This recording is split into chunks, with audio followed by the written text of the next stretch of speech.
a todos. Les damos la más cordial bienvenida a este primer seminario de política económica, donde se discutirán los retos y alternativas en el contexto de la crisis por COVID-19 para países en desarrollo. Este proyecto surge justamente de un proyecto de investigación PAIDI, en el que soy corresponsable con la doctora Erika Arias. Es un proyecto de investigación institucional, multidisciplinario, donde estamos haciendo un esfuerzo justamente por mostrar alternativas en la discusión académica de cara a esta crisis inesperada que surge desde el punto de vista sanitario, pero que ha impactado de manera importante en la economía.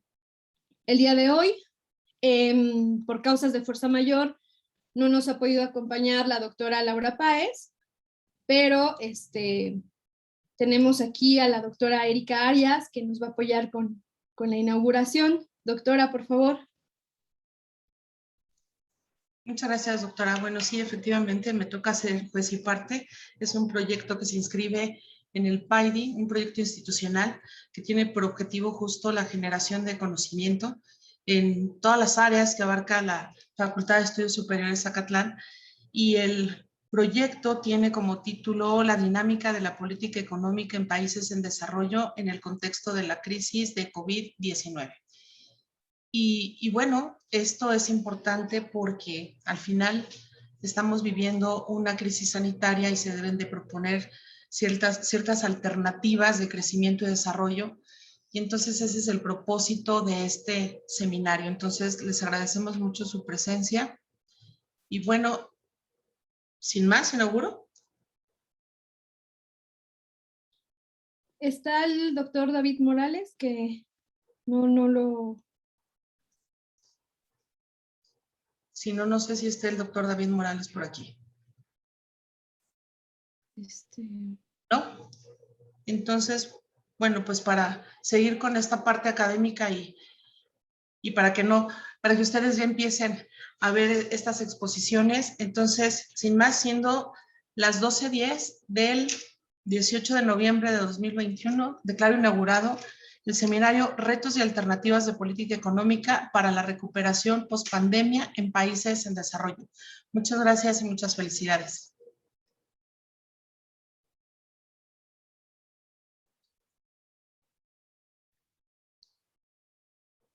Ahora cedemos la palabra a la maestra Kenia García Cruz, quien va a ser la moderadora, ¿no?, de la mesa. Maestra Kenia. Así es, muchas gracias, doctora. Pues nuevamente muy buenas tardes a todas y a todos. Mi agradecimiento a las doctoras Ana Laura y Erika por invitarme a moderar esta mesa. Para mí es un placer compartirla con compañeros, con colegas, y me siento muy contenta de poder estar aquí con ellos, pues platicando acerca de un tema tan controvertido como lo es el endeudamiento. Siempre que vamos a hablar de endeudamiento nos vamos a encontrar con un tema provocador. Algunos señalan que el buen uso de una deuda puede potenciar la actividad económica. Sin embargo, también implica un fuerte riesgo al verse comprometida, al cambiar las condiciones y verse comprometida la solvencia.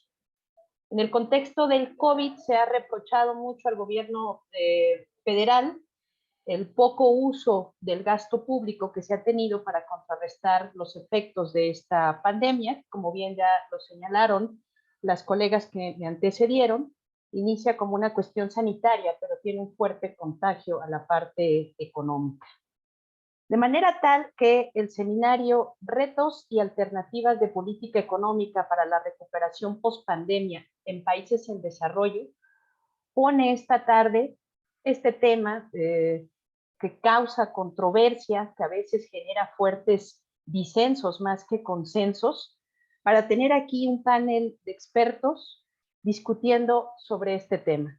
En primer lugar, vamos a tener al doctor Jorge Alonso Bustamante, posteriormente a la maestra Mónica Hernández Moncayo, y cerramos con el doctor Felipe Cruz Díaz, hablando de temas de política fiscal, endeudamiento, dependencia financiera, que como bien lo señalo en este contexto, pues se hace todavía más trascendente. La dinámica para las exposiciones es que cada participante cuenta con 20 minutos. Yo les estaré haciendo las indicaciones a través del chat cuando falten 5 minutos para que se agote su tema y ustedes terminen de concluir y de reflexionar acerca de su exposición. Y queda abierto, me parece que el chat, doctora Ana Laura, el chat del Zoom, y está también el Facebook, donde vamos a recoger las preguntas que quieran hacerle a nuestros expertos. Inicio entonces con el doctor Jorge Alonso Bustamante. Su ponencia se llama Dependencia Financiera Mexicana en el contexto del movimiento de capital y perspectivas ante el COVID. El doctor Bustamante es licenciado por la Universidad Autónoma Metropolitana y licenciado en Economía por la UAM y licenciado en Derecho por la Universidad Nacional Autónoma de México. Es maestro y doctor también por la UNAM. Es miembro del Sistema Nacional de Investigadores Nivel 1. También se ha desarrollado en labores de investigación, siendo corresponsable de 3 proyectos PAPI: la movilidad de capital en el siglo XXI, una mirada a las instituciones y mercados de América Latina, los límites de la financiarización en países en desarrollo y los desafíos de los modelos de crecimiento liderado por exportaciones, presente y futuro de América Latina, y el tercero, estancamiento y desigualdad del ingreso, procesos que se retroalimentan. Es tutor del posgrado en economía a nivel maestría y doctorado, y de la maestría en docencia para la educación media superior. También ha sido dictaminador de artículos, libros, proyectos PAPI, tanto en la UNAM como en instituciones nacionales y extranjeras. Doctor, te cedo la palabra y nuevamente un gusto saludarte. Muchas gracias. ¿Me escuchan? Sí. Ok. Bueno, primero que nada, agradecer a las organizadoras, a la doctora Ana Laura, a la doctora Erika Arias por la invitación y obviamente por la organización del evento. Voy a tratar de ser breve. Gracias también por la introducción a la maestra Kenia García. Voy a tratar de ser breve. ¿Tenemos cuánto? ¿15 minutos, mi querida maestra Kenia? 20, doctor. Ok, perfecto. Voy a compartirles pantalla. Me dicen por favor cuando ya la puedan ver.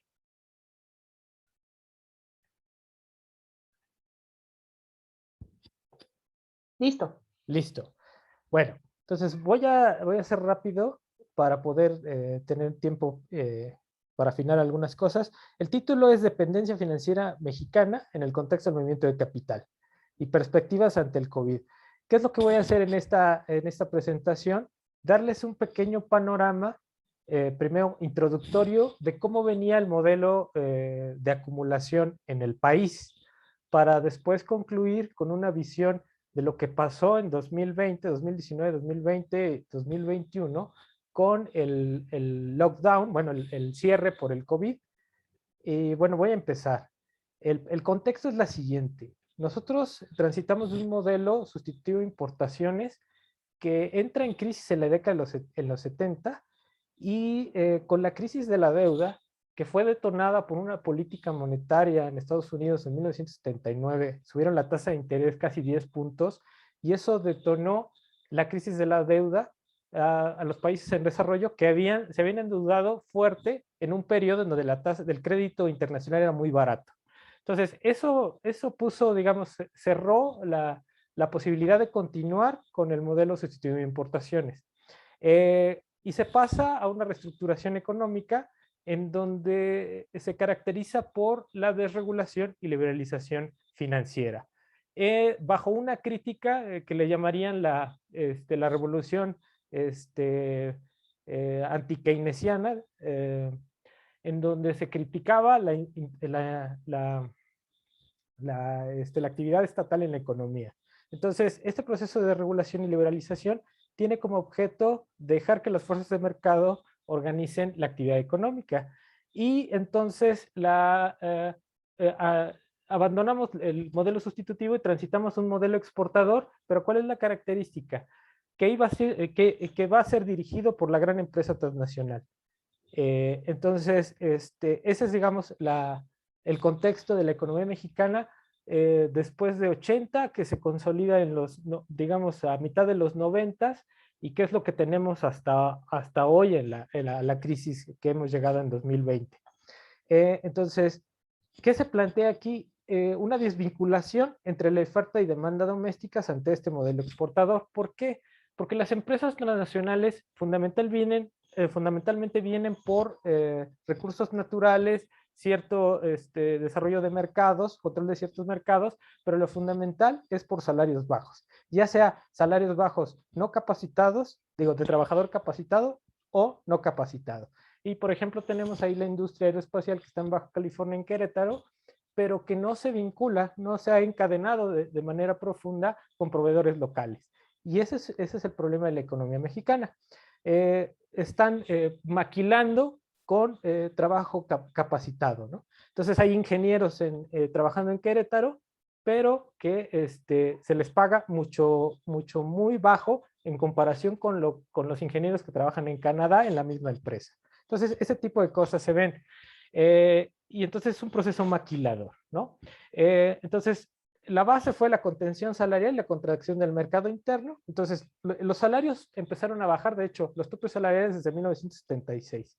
Y el salario real cayó desde 1976 hasta antes de 2019, cuando empiezan a aumentar el salario. Pero a lo que me refiero, si tú bajas el salario, si se baja el salario, se baja el poder de compra y el mercado interno se constriñe. ¿Y por qué eso era lo fundamental? Porque es una estrategia para disminuir el costo de las grandes empresas transnacionales, que no están interesadas en el mercado interno, sino en el mercado de exportación. Entonces hay una desvinculación entre la oferta y la demanda en este modelo exportador. Entonces, hay políticas fiscales restrictivas y un proceso de privatización de activos y de empresas públicas, que eso fue todo el contexto desde los años 80 hasta adelante. En los 90 vimos la privatización bancaria, etc., etc. Sigo. Entonces, ¿cuáles son, digamos, en retrospectiva, cuáles son los efectos que ha tenido? Pues no ha tenido los resultados esperados en términos de desarrollo industrial, ¿no? ¿Por qué? Porque se está maquilando en México y el valor agregado que se genera dentro es muy poco. Está alrededor, más o menos, un cálculo del 40%.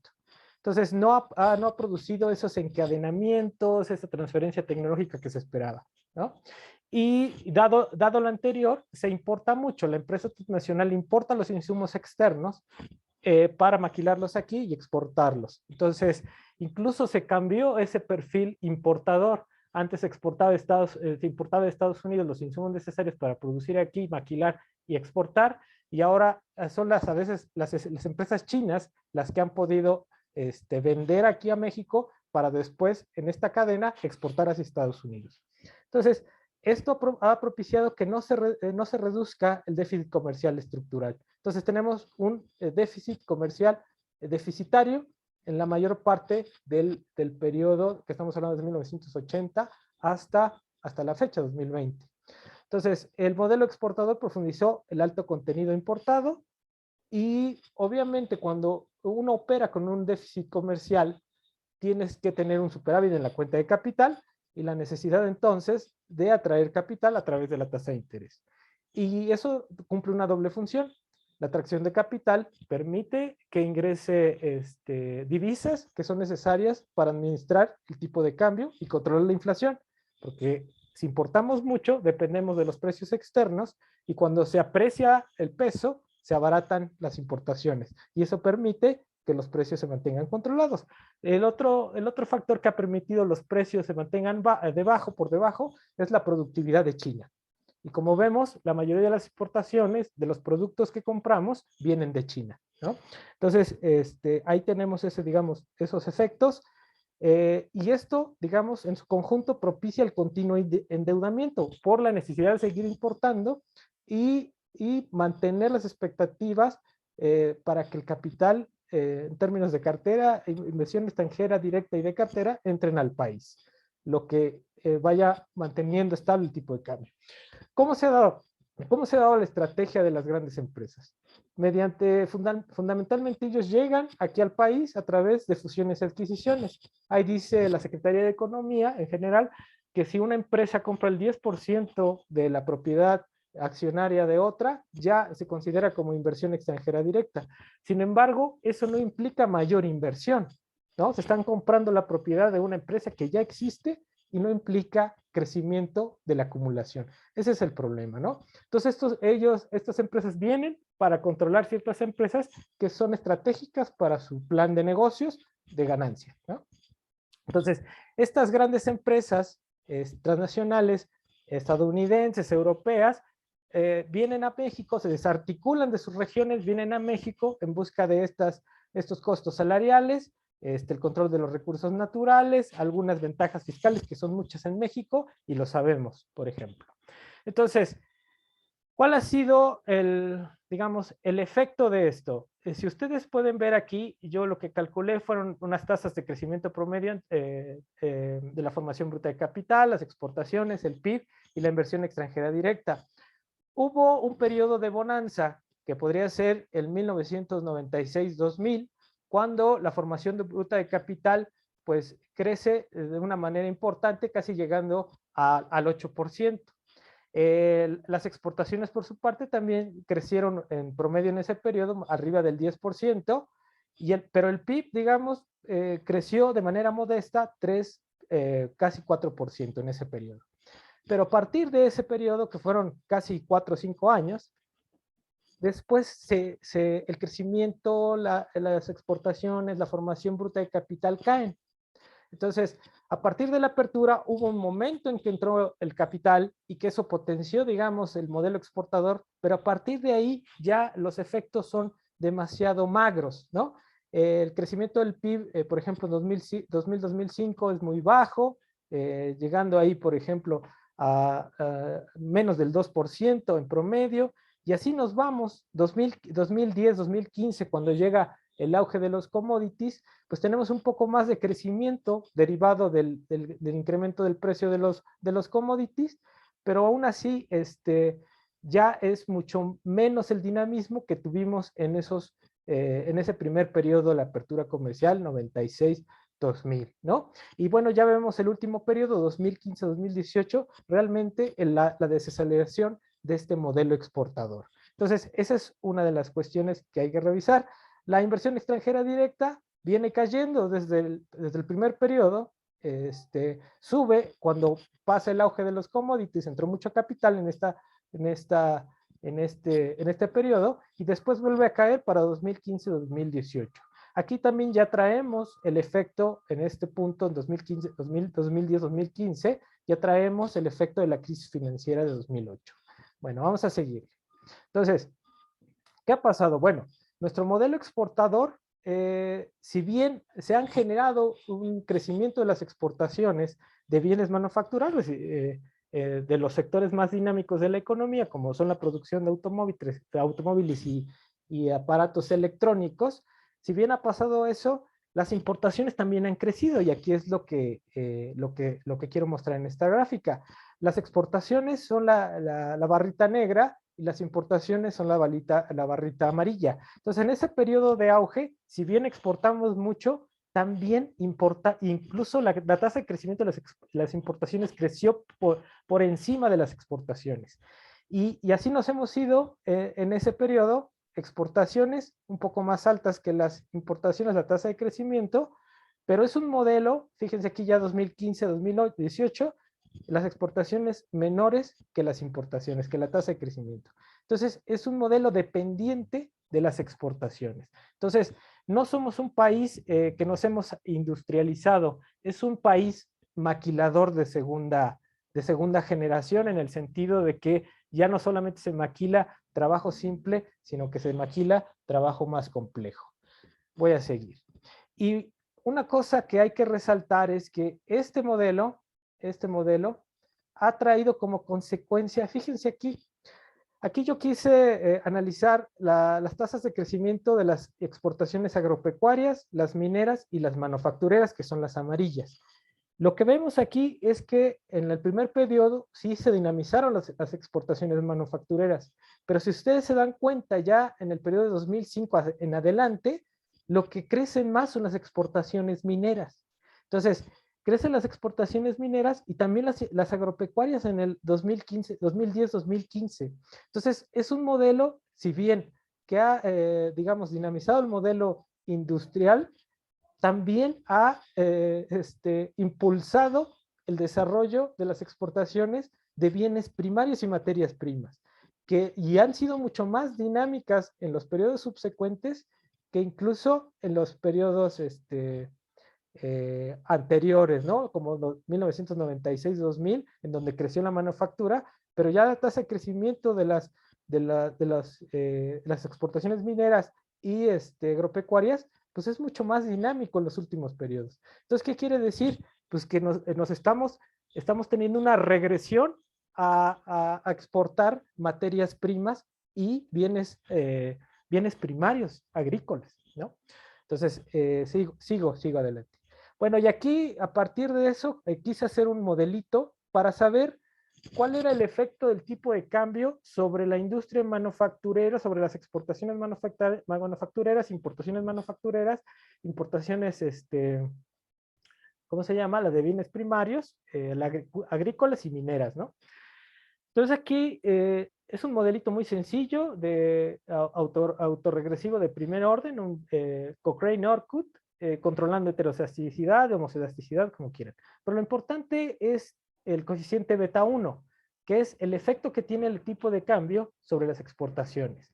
Y bueno, aquí en el primer modelo, que es esta ecuación, en donde beta 1 mide ese efecto, el tipo de cambio sobre las exportaciones, lo que vemos es que la tasa de crecimiento del tipo de cambio no tiene un efecto, de hecho el efecto es negativo, digo, es no significativo con respecto a las exportaciones. ¿Y esto qué quiere decir? En la teoría convencional, condición Marshall-Lerner, nos diría que si el tipo de cambio se deprecia, eso tendría que tener un impacto sobre las exportaciones. Pero aquí no se da. ¿Por qué? Porque es una industria que si bien exporta mucho, depende del tipo de cambio, un tipo de cambio sobrevaluado para, ¿cómo se llama? Para que entren importaciones de insumos baratas y las empresas puedan exportar más barato. Entonces, así funciona la economía en México, ¿no? Entonces, el tipo de cambio no puede ser usado como herramienta competitiva, porque en lugar de promover el incremento de las exportaciones, terminaría por disminuirlas. Por otro lado, tenemos aquí el efecto que tiene el tipo de cambio sobre las importaciones. Aquí, si se fijan, es significativo, que es el alfa 1, y negativo. ¿Qué quiere decir? Que si se deprecia la moneda, disminuyen las importaciones.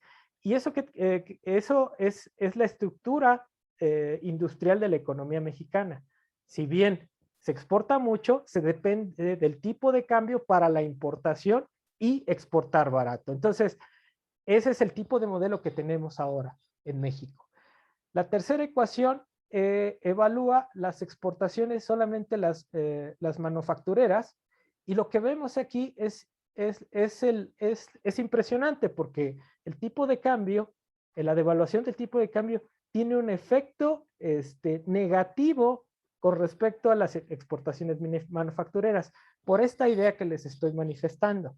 Si se devalúa la moneda, se encarecen las importaciones, se encarecen los insumos para las empresas que están exportando. Entonces, no es buena la devaluación del tipo de cambio.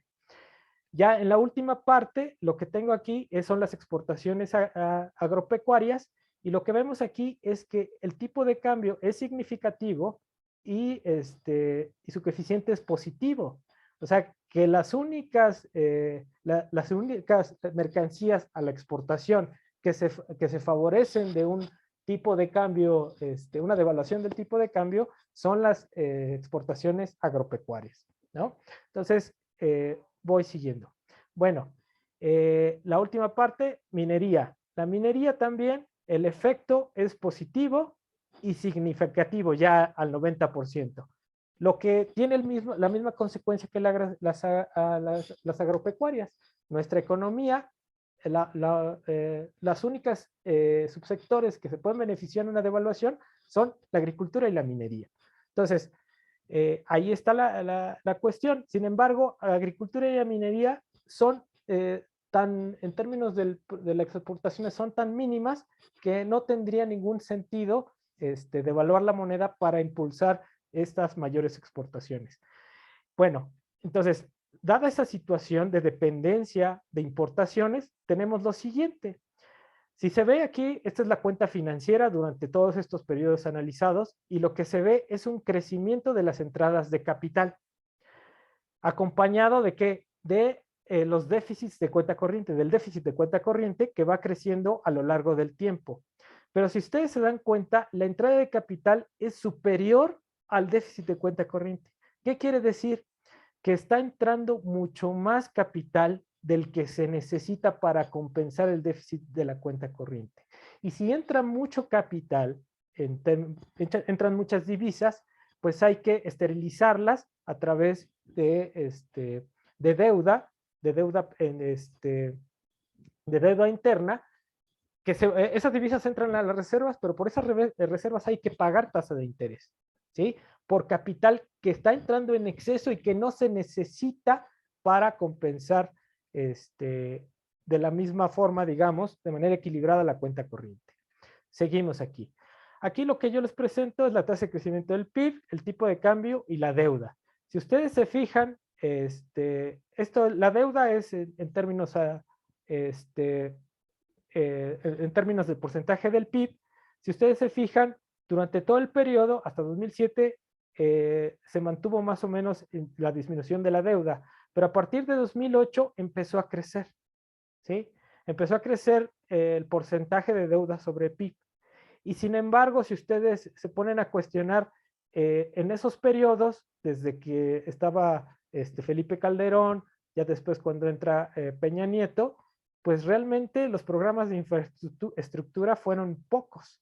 Entonces uno se debería de preguntar a dónde se fue todo ese crecimiento del endeudamiento, con auge de precios del petróleo. Entonces hubo excedentes petroleros, hubo endeudamiento que no se reflejaron ni en un mayor crecimiento económico, ni en un mayor crecimiento de la infraestructura.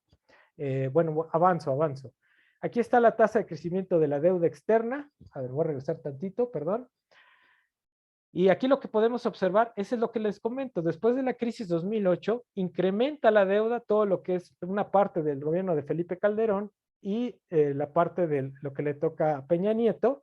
Y a partir de ahí, la deuda después,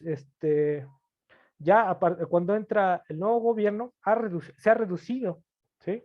Se ha reducido y lo curioso es que este nuevo gobierno ha realizado más programas de infraestructura con deuda, con una reducción de deuda externa, ¿sí? Entonces hay que cuestionar, hay que ver, ser críticos y ver qué está haciendo este gobierno bien, qué los otros no hicieron bien, y eso es importante considerarlo en términos de que se endeudaron y no hubo crecimiento económico. Vamos a seguirle. Y esto ya nada más es una visión panorámica de lo que representó el COVID. Si se dan cuenta, son las tasas de crecimiento del Producto Interno Bruto de varios países. Ahí, bueno, tengo varios países. México es la línea verde. Ahí no me aparecen los nombres por alguna situación, pero ahí está México, América Latina, y China es la que está acá arriba. Entonces, vemos que llegamos a 2019, 2020, pues es la caída del PIB para todas las economías. Entonces, eso se refleja, esa crisis del COVID, que es una crisis a la clásica de oferta, afectó a todo el mundo. Y aquí vemos, por ejemplo, lo que representó en algunos ejemplos. Para Reino Unido, la caída del COVID representó casi el 9% del PIB. En segundo lugar, en esta muestra, vemos aquí México que cayó el 8%. Y ahí tenemos varias regiones, pero en general estamos viendo que lo que representó el COVID fue un cambio, digamos, sepultar ese modelo exportador, ¿no? Los únicos que no cayeron tanto fueron los chinos, pero si comparamos este crecimiento que tuvieron del 3% a los promedios que habían presentado del 10%, 15% de crecimiento en las décadas pasadas, pues es un desastre el crecimiento de China. Entonces, aquí tengo el crecimiento de la formación bruta de capital. Y si ustedes se fijan, la línea negra es China. La línea negra es China. A partir de la crisis 2008, lo que podemos ver es una desaceleración de la acumulación a nivel mundial, que ya toma punto final con la crisis del COVID. Pero lo central es que este modelo exportador ya venía haciendo crisis desde 2008, ¿no? Y COVID solamente vino a poner punto final a ese ciclo de crecimiento económico.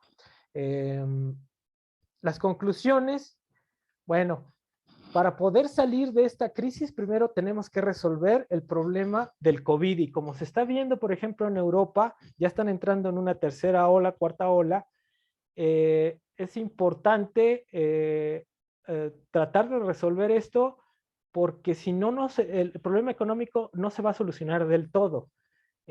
Por ejemplo, el problema central del COVID es la distribución inequitativa de las vacunas, en el sentido de que si no se alcanza a cubrir una cuota que el 80% de la humanidad esté vacunada, pues eso va a seguir, ¿no? Entonces, los países ricos concentran las vacunas y están en crisis ahorita porque hay gente que no se quiere vacunar, y los países pobres no tienen vacunas. Entonces, en Alemania están aplicando el segundo refuerzo, lo que sea, y hay países en vías de desarrollo, África en general, o países pobres, que no tienen vacunas, ¿no?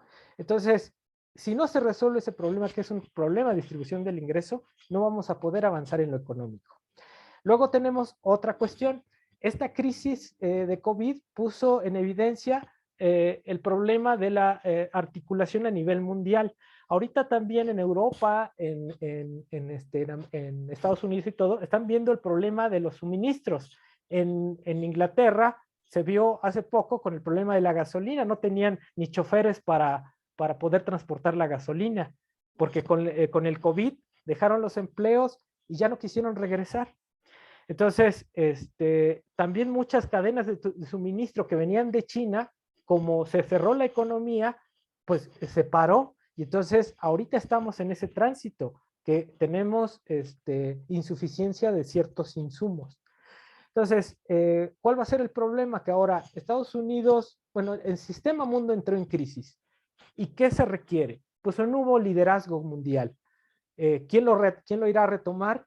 No lo sabemos, no sabemos si China, lo que sea, pero por lo menos el referente en términos de crecimiento sigue siendo China, y habría que esperar unos 2, 3 años a ver cómo se recompone. Las cadenas se están reestructurando. América Latina, América del Norte, México con Canadá, Estados Unidos, van a seguir tratando de reorganizar esos procesos productivos de manera regional, tratando de romper la dependencia, por ejemplo, con los chinos. A ver cómo va eso, pero hacia allá vamos, ¿no? Entonces, ¿qué necesitamos en México? Apoyar a los proyectos regionales, estatales, de productores locales, para poder articular de alguna forma esa producción local con un desarrollo más o menos regional. ¿Qué hace falta? Política pública, política industrial y una política fiscal que ahora sí redistribuya el ingreso de los más ricos, y me refiero a las empresas que no pagan impuestos y que pagan pocos impuestos, y eso para hacer programas de salud, de infraestructura, para potenciar cierto desarrollo en el país. Y obviamente necesitamos para eso una banca pública que vaya acompañando a la política industrial, que todavía no la tenemos, y que habría que potenciar una articulación con estas empresas transnacionales que no quieren compartir tecnología, pero ahí lo que necesitamos es voluntad política, negociación política, para poder articular a los proveedores locales con estas grandes empresas. Las conclusiones: el panorama está difícil, se necesita mucha negociación política y aquí me callo. Muchas gracias.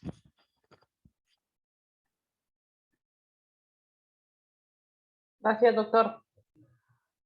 Sin duda alguna pusiste pues la mirada en dos aspectos de corte estructural. No solo mostraste dependencia financiera, sino yo también diría dependencia tecnológica y una ausencia de capacidades productivas o debilidades de dichas capacidades productivas. Te agradezco mucho. Y siguiendo con la ortodoxia con la heterodoxia que nos presentaste en tu ponencia, pues este seminario va a ser igualmente heterodoxo y le vamos a dar la palabra al doctor David Morales. Bienvenido, doctor. Haremos una pausa aquí en las ponencias y estamos muy contentos y contentas de recibirte, doctor. El micrófono es tuyo. Buena tarde. Muy buena tarde, no, al contrario, muchas gracias, doctora Kenia, y a la doctora Ana Laura Viveros, y al posgrado también que tiene esta iniciativa y este esfuerzo por discutir estos temas, pues, por el momento sumamente relevantes, ¿no? Escuchaba yo esta parte de cómo será la recuperación económica en los países que han sido los más golpeados, que como siempre en estos fenómenos, pues resultamos ser los países en vías de desarrollo o subdesarrollados, y que ya tenemos problemas estructurales como la mala distribución del ingreso, retos importantes en cuanto al crecimiento económico, que no ha sido una perspectiva nada halagüeña, nada positiva, ¿no? Con el decrecimiento que tenemos hasta este momento, ¿no? Entre el 9 y 10%. Entonces la recuperación se ve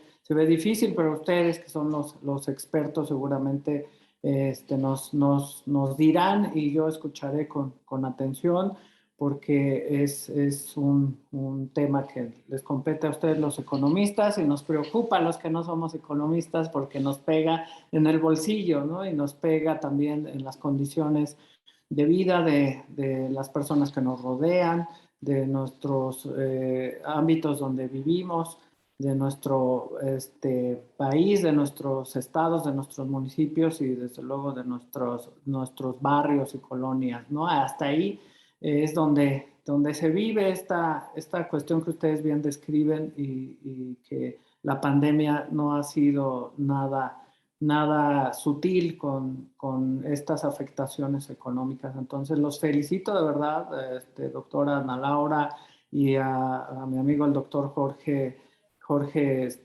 felicidades por tu ponencia, y a los ponentes subsecuentes, pues les deseo mucho éxito. Les deseo mucho éxito, y eso era el sentido de mi participación, agradecerles la invitación, y de parte también del doctor Manuel Martínez Justo, quien promueve pues todas estas actividades, ¿no? Y en la división, que seguro nuestros alumnos de economía y alumnas están atendiendo todo estos análisis rigurosos que ustedes tienen en sus proyectos, y lo cual me da mucho gusto, porque yo creo que después de la pandemia, más que cortar las dinámicas de contagio, o la mecánica de contagio, o los contagios, o disminuir también las muertes, lo que preocupa demasiado a la sociedad, que es la que espera una explicación de ustedes, los expertos, es la economía, es la recuperación económica, ¿no? Que no ha sido nada sencilla. Entonces,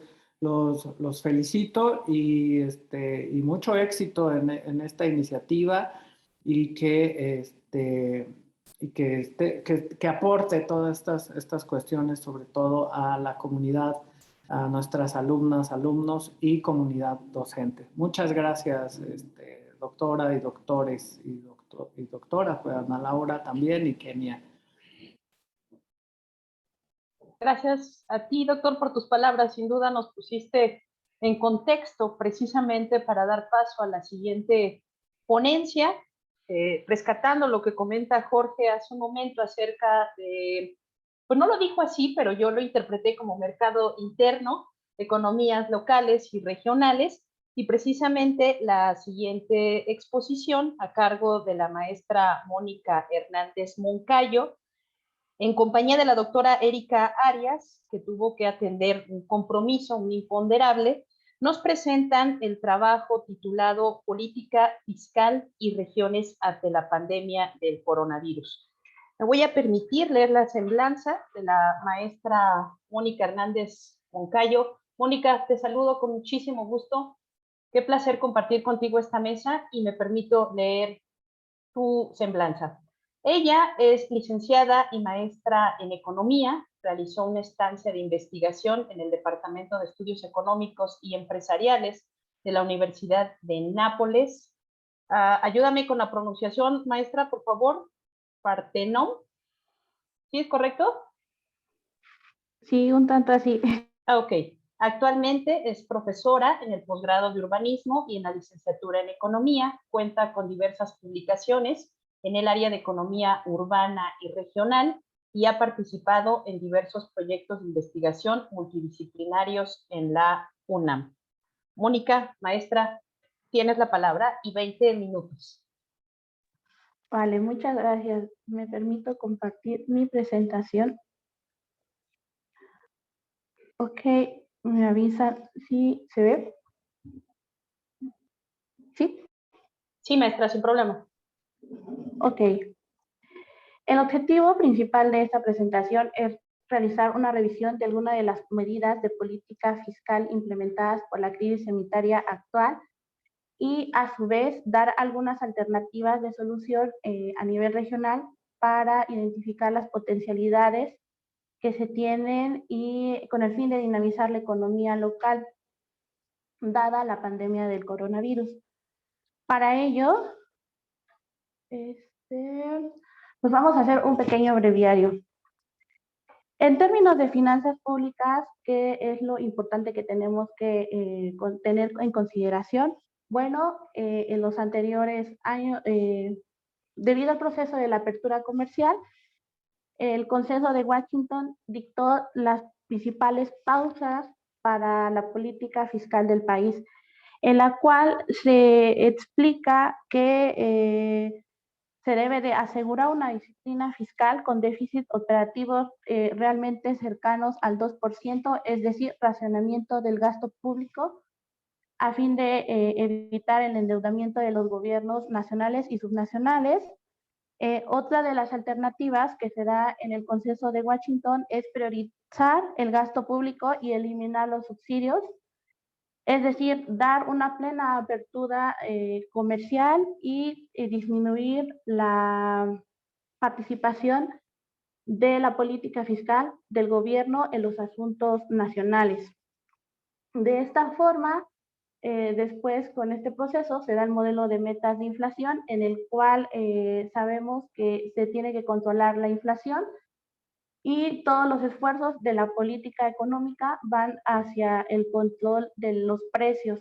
De esta forma hay una subordinación de la política fiscal a la política monetaria, lo que implica que se dé una reducción del gasto público, se dé un incremento de los impuestos y a su vez, con esto de la pandemia ha habido una escasez relativa de los recursos que recauda el gobierno federal.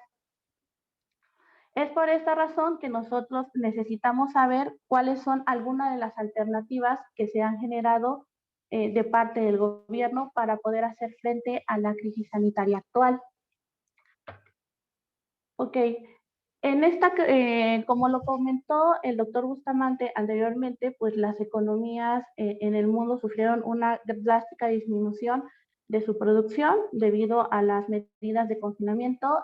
Aquí estamos viendo algunas, el tasa de crecimiento del Producto Interno Bruto para las economías seleccionadas, en la cual destacamos que bueno, aquí les puse una parte que denota la expectativa de crecimiento y el crecimiento real de la economía. Obviamente, en el periodo del 2020 se dieron las menores tasas de crecimiento a nivel internacional, Donde sufrieron mayores afectaciones fueron en la zona euro y en América Latina y el Caribe, dada la gran dependencia que nosotros tenemos con las economías internacionales más desarrolladas.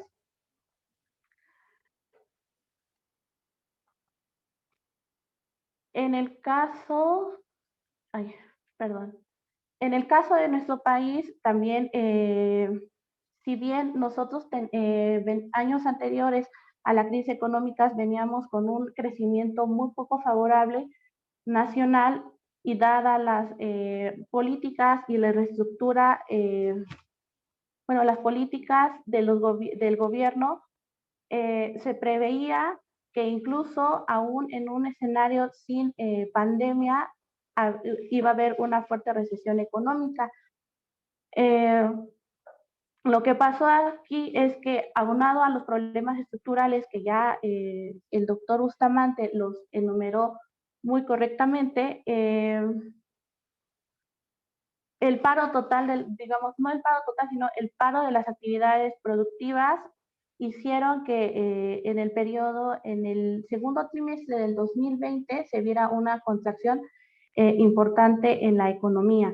Principalmente, como lo denota aquí la gráfica, en actividades secundarias y en actividades terciarias.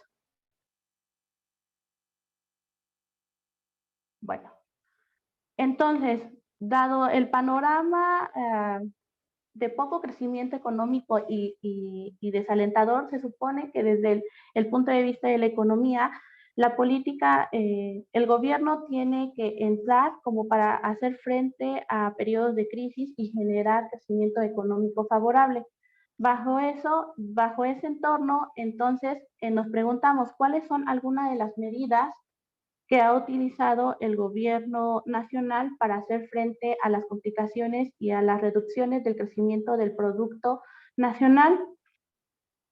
Bueno, por el lado de los ingresos petroleros, pues no, como vemos en la gráfica, aquí realmente son muy pequeños, entonces no tenía los el gobierno nacional no tiene los suficientes recursos para poder hacer frente a esta pandemia. En torno a los ingresos tributarios del ISR y el IVA, como vemos, tienen un crecimiento constante y sus principales captaciones las obtiene a partir del pago del ISR. Dentro de las participaciones federales para las entidades federativas, aquí observamos que el gobierno federal, al ver que también los gobiernos locales tenían que impulsar el crecimiento económico, adelantaron o incrementaron la cuantía de recursos para las entidades federativas. En este caso, las principales, o sea, las que tuvieron una mayor aportación fueron Baja California Sur, Coahuila, es decir, algunos estados del norte del país, que obviamente desde el punto de vista regional, pues son uno de los focos de desarrollo económico nacional, dadas las relaciones económicas y comerciales que se tienen con Estados Unidos. Entonces, a lo mejor, justo para aliviar la crisis sanitaria, pues la forma en que el gobierno tenía como apoyar a estos sectores, pues era incrementando las participaciones federales. En este caso, vemos, bueno, mucho se ha comentado de que el gobierno federal no realizó o no implementó medidas necesarias para hacer frente a la pandemia. En muchos países a nivel internacional, los gobiernos incrementaron su deuda a fin de dar apoyos y estímulos a las empresas, a las personas e incluso apoyo para subsidios en el empleo. En el caso de México y en los países subdesarrollados, se ve que, ¿cómo se llama? Que la deuda de los gobiernos nacionales y la deuda pública no incrementó en este periodo, dado lo que vimos anteriormente, de que no tiene los suficientes recursos como para poder endeudarse más. Además, las complicaciones que existen por la inflación, las cambiantes tasas de interés y el tipo de cambio muy fluctuante. Si el gobierno nacional se endeudaría, pues entonces incluiría en mayores costos financieros, lo cual no es favorable para la economía nacional y menos en estas condiciones. ¿Cuáles son algunas de las propuestas de las economías emergentes en términos de gasto público para incentivar el crecimiento nacional? Como lo vemos aquí, la mayoría de los países emergentes implementaron muchas políticas de gasto, de subsidios y de gasto para poder hacer frente a sus obligaciones. En el caso de México no, justo por la ley de disciplina fiscal que se implementó en el 2016, en el cual se le impide al gobierno nacional incrementar, digamos, su deuda. Para los países de Europa y asiáticos, esta restricción obviamente no la tienen y con ello pudieron incrementar los montos de deuda para dedicarlos directamente a programas sociales. En México, ¿cuáles fueron las políticas fiscales para mitigar la deuda? Como lo vemos en la anterior gráfica, obviamente el primer paso que realizó el gobierno federal fue dar recursos al sector salud, los cuales hasta el trimestre de enero-marzo del 2020 representaban solamente el 0.1% del PIB. Dado que también necesitaba el apoyo de la Marina y de las Fuerzas Armadas, también incrementó una pequeña cuantía y lo destinó para que apoyaran al sector salud. Una de las partes importantes de apoyos gubernamentales que se generaron para amortiguar los efectos de la pandemia fueron los créditos a las microempresas, en las cuales se le otorgó una cuantía de 6,000, 8,000 pesos a todos los microempresarios que fueran formales y que también ya tuvieran por lo menos más de 6 meses en operación. A fin de que los adultos mayores no tuvieran que pasar penas por no laborar y se dieron adelanto a los pagos de pensiones. Otra de las cosas que pasó en la pandemia es que muchas de las personas quedaron sin trabajo, ¿cómo se llama? Y con ello, pues obviamente,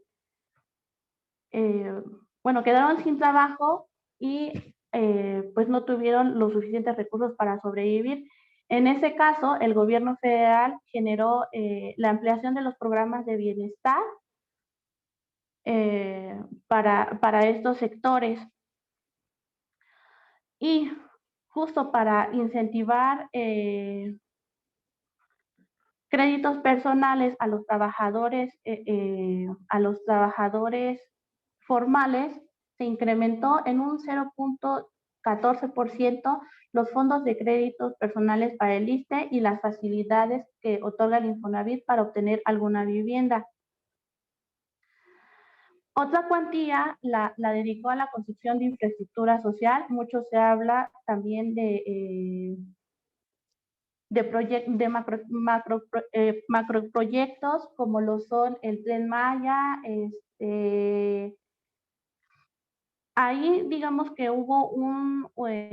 tuvo que parar, digamos, en cierta medida la ampliación de las vías, pero sí se destinó una gran cantidad de recursos todavía para esos megaproyectos regionales.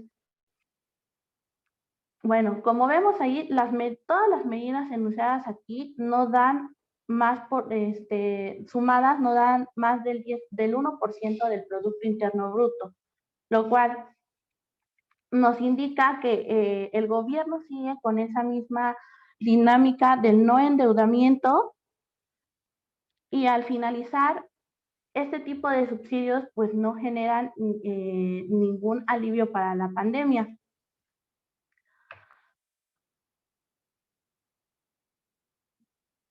Bueno, a nivel regional, ¿quiénes fueron los más beneficiados? ¿Quiénes salieron beneficiados por el programa de los microcréditos para el bienestar? Como lo vemos aquí, en el 2019, al inicio de la pandemia, los principales estados que tienen una mayor participación en términos de empresas, de microempresas que están localizadas realmente en el sur del país, fueron las que obtuvieron la mayor cantidad de los recursos. De ahí se va hasta, digamos, en términos medios, digamos, a los estados que están en el centro del país. Y por último, y no menos importante, los microcréditos estuvieron encaminados hacia los estados que están en el norte del país.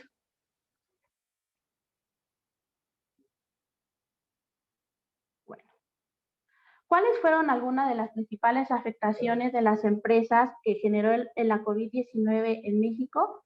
Bueno, que de acuerdo con la encuesta sobre el impacto económico generado por la COVID-19, tuvieron una gran afectación debido a la disminución de la demanda y cancelación de los pedidos que ellos ya tenían. Obviamente, en términos porcentuales, todas tuvieron una gran afectación por la COVID-19, pero esto principalmente se fue reflejado en las grandes empresas. De ahí que al no tener suministros para poder producir, entonces otra de los puntos importantes fue la disminución del abasto a los insumos y con ello pues la cancelación de los productos y de los pedidos.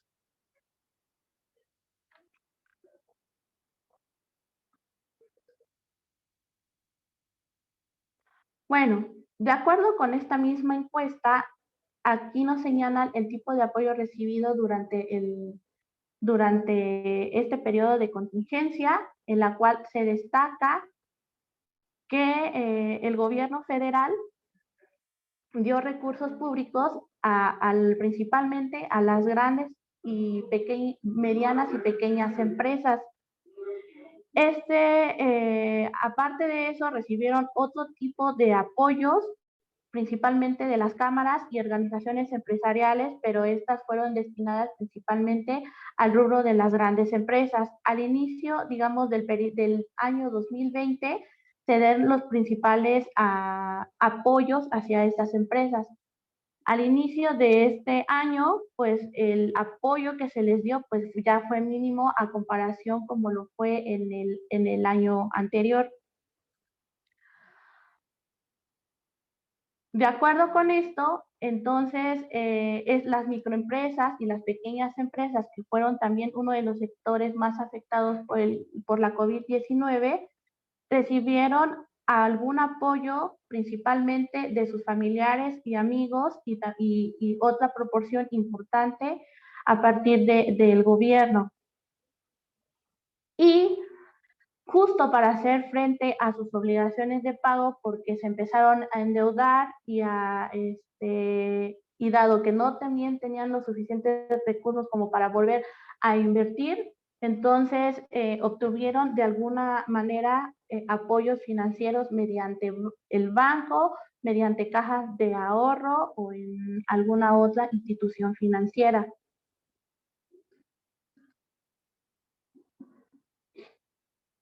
De acuerdo con esto, entonces lo que ellos percibieron de recursos públicos y de algún apoyo extra que obtuvieron de sus familiares, lo utilizaron principalmente para el pago de la deuda, de deudas que tenían ahí, para adquirir principalmente insumos y volver a echar a andar sus negocios y para el pago del personal.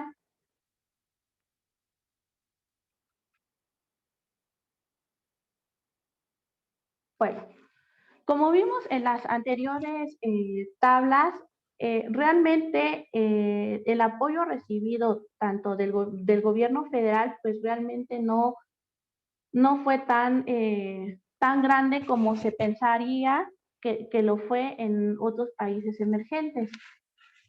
Y también no tuvieron algún impacto favorable en el crecimiento económico nacional, puesto que solamente las medidas aplicadas sirvieron, uno, para la contención de la COVID y de la propagación de la COVID-19, y dos, para que las pequeñas y medianas empresas pudieran solventarse durante unos meses. Realmente, pues solamente fueron como un salvavidas de corto plazo que el gobierno implementó para poder apoyar a todos estos sectores económicos. Entonces, dado lo que acabamos de ver en nuestro análisis, tratamos de buscar cuáles serían algunas de las opciones que tienen los empresarios o la economía para poder incentivar de nuevo, el crecimiento económico nacional y regional. Para ello, nosotros utilizamos un índice de localización, lo cual nos permite analizar a nivel industria cuál es el sector económico potencial que permitirá generar nuevo crecimiento económico.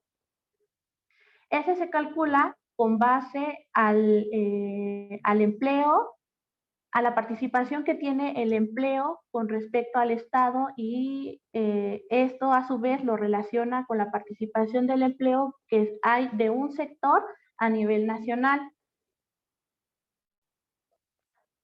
De acuerdo con esta metodología, lo que nos importa aquí es encontrar patrones en donde haya un alto índice de concentración y un bajo crecimiento del empleo, porque esos sectores pueden ser los posibles objetivos de política económica para apoyar a la economía local. Mientras que si encontramos en nuestro análisis un alto crecimiento del empleo y un alto índice de especialización, sabemos que es el soporte de la economía local. Entonces, dado eso, entonces podríamos ver cuáles son los sectores con los que se vincula hacia adelante y hacia atrás, a fin de generar estrategias que puedan, estrategias que incentiven la conformación de empresas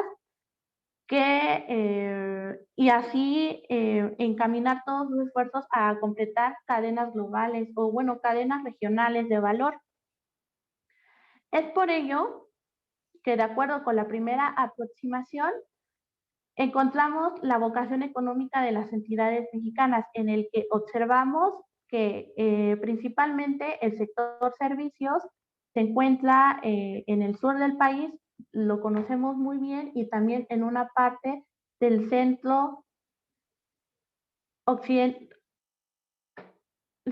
oeste del país, mientras que las manufacturas principalmente tienen una predominancia en el sector norte debido al establecimiento de industrias manufactureras, pero que, como también lo comentaba el doctor Bustamante anteriormente, industrias maquiladoras de exportación, que lejos de generar ganancias para la economía local, pues hay una redistribución de los ingresos hacia los corporativos y hacia los lugares de origen donde son estas empresas internacionales.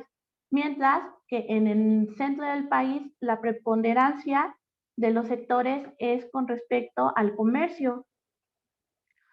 Para ello, entonces, si nosotros nos quedamos con la visualización de este dato y de este mapa, pues justo estos, estos estados fueron, con respecto al del sector servicios, fueron, digamos, como los más golpeados por la COVID-19. Entonces, dado que ya se sabe cuál es su vocación económica, necesitamos saber qué otro tipo de actividades económicas se pueden incentivar. Y para ello, voy a nada más a mostrar algunos ejemplos, qué es lo que se puede hacer. Encontramos, Por ejemplo, en esta parte donde está Baja California, Sur, Chihuahua, etcétera, que eran sectores donde hay una mayor preponderancia de los servicios, también sabemos que hay industria de agricultura, cría y explotación de animales. Entonces, la alternativa es que se incentiven estos sectores. Incluso ya sabemos que existen, que tienen producción localizada, por ejemplo, en el estado de Baja California Sur, pues lo que más predomina son viñedos. Entonces, ha habido algunas estrategias para los gobiernos estatales en torno a la vinculación que existe entre la producción agrícola de la uva, la conformación de los viñedos e incluso generar servicios turísticos para poder pues para poder visitar esos centros. Entonces ahí por parte del gobierno pues es como un punto a favor, pero se necesitan otros, como la colaboración de todos los agentes económicos para poder generar este tipo de alternativas. Y así cada uno ¿cómo se llama?, de los sectores fue analizado, ya por tiempo pues ya no los explico más, pero en sí, lo importante aquí es que no dejemos en manos del gobierno generar alternativas que puedan ayudar a disminuir los efectos de la COVID-19. Necesitamos también al sector industrial y a todos los agentes económicos a fin de que todos impulsemos alguna alternativa para salir de la crisis económica. Pues eso es todo.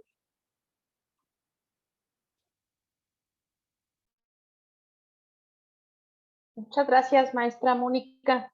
Sin duda alguna, vinculando lo que dijo el doctor Jorge hace un momento acerca de la política industrial, la trascendencia que tiene un trabajo como el que ahora tú nos presentas, pues yo la podría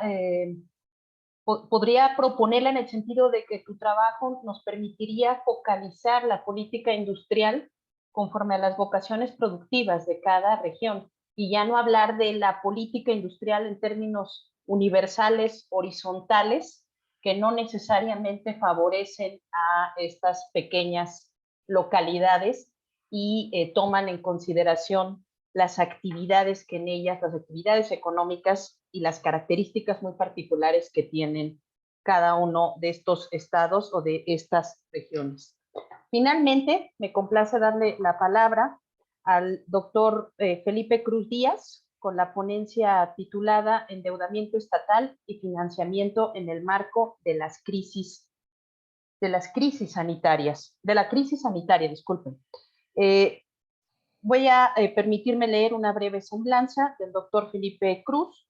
Él es licenciado, maestro y doctor en economía por la FES Acatlán, profesor adscrito al posgrado en economía también de la FES Acatlán, donde imparte las materias de economía política 1 y 2. Él también es profesor del posgrado en urbanismo, tutor del posgrado en derecho, es profesor de la especialidad en instituciones administrativas y de finanzas públicas y también profesor de la carrera en economía. Corresponsable del proyecto PAPIME, el sector financiero y el financiamiento del desarrollo, controversia actual y evidencia empírica, y responsable del proyecto Endeudamiento Subnacional y Alternativas para el Financiamiento. El caso de Baja California Sur, Estado de México y Jalisco. Si alguien sabe entonces de vocaciones locales y de endeudamiento, eres tú, doctor. Muy buenas tardes. El micrófono es tuyo. Maestra, buenas tardes, muchas gracias. Muchas gracias a la doctora Ana Laura Viveros Jiménez, a la doctora Erika Arias Guzmán por invitarme a participar en este evento. Muchas gracias a todos y quienes participan y están presentes, pero sobre todo agradecer a todos los que de manera voluntaria, pero sobre todo involuntaria, nos acompañan en este en este evento. Bueno, la maestra Kenia ya mencionó que se ha trabajado desde hace algún tiempo. El doctor Bustamante debe recordar que desde hace como 15 años hemos batallado con estos temas subnacionales. A lo largo de todo este tiempo, pues hemos visto cómo han cambiado las cosas. Después de escuchar estas dos presentaciones, pues primero veía con atención la presentación del doctor Bustamante y como siempre que me toca participar después de él, me da escalofrío al ver todos los modelos que pone, que incluye en sus trabajos y dan pie a que pues yo pueda platicar respecto a los efectos que ha traído la pandemia en nuestra economía, pero sobre todo tratar de introducir qué es lo que ha pasado en materia subnacional, en materia de los estados y de los municipios. Porque también, obviamente, es muy importante todo lo que se ha mencionado. El doctor Bustamante mencionaba que, bueno, él no entendía a dónde se canalizaron los recursos que se generaron por concepto de deuda en administraciones anteriores. Pues bueno, la respuesta es, pues se iban a corrupción, ¿no? Ahora que ya estamos muy cercanos al nivel de Dinamarca o de Noruega, pues bueno, esto ya no va a pasar, ¿no? También mencionaba que no había grandes obras de infraestructura. Aquí estamos en esta ocasión, en esta gestión, estamos desbordados de obras de infraestructura. Tenemos por lo menos 4 grandes obras, curiosamente todas en el centro-sur del país. No hay alguna obra que destaque hacia el norte de la República, quizás porque de ese lado no hay votos para este lado. Pero bueno, eso es otro tema. Pero ¿qué nos llevó a la pandemia? ¿Qué nos llevó a la crisis económica producto de esta emergencia sanitaria? Ya lo han mencionado, obviamente también como pues es de conocimiento de todos nosotros el modelo de acumulación que se seguía o que se siguió sobre todo en los años 80 con el gobierno de Salinas de Gortari, cuando se llevan a cabo las grandes reformas estructurales en nuestro país, pues obviamente cambia y se reconfigura la estructura de la economía en nuestro país, sentando las bases de lo que conocemos como el llamado neoliberalismo, el cual fue abolido por ahí del mes de junio de 2019, si la memoria no me falla, y que bueno, con este nuevo modelo económico que se sigue en la actualidad, pues se tenía o se tiene la expectativa de que podamos compararnos con países con niveles de desarrollo elevados. Pero ¿qué pasó?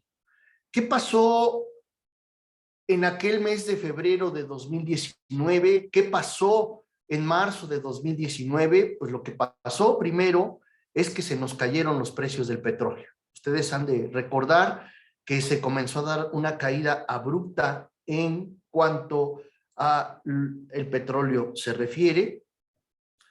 No sé, ya, creo que ya se puede ver.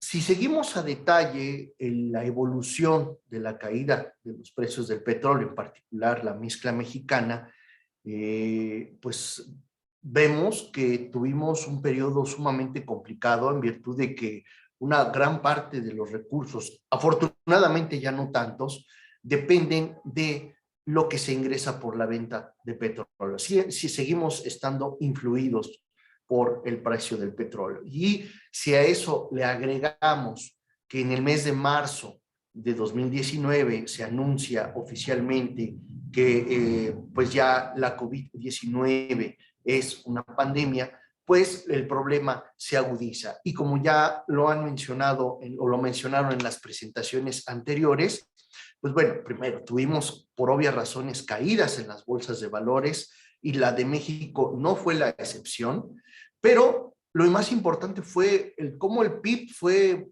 decreciendo, fue cayendo de manera importante, en particular en este primer trimestre de 2021, salvo Colombia y Chile en América Latina que se salvaron, prácticamente todas las economías dejaron de crecer.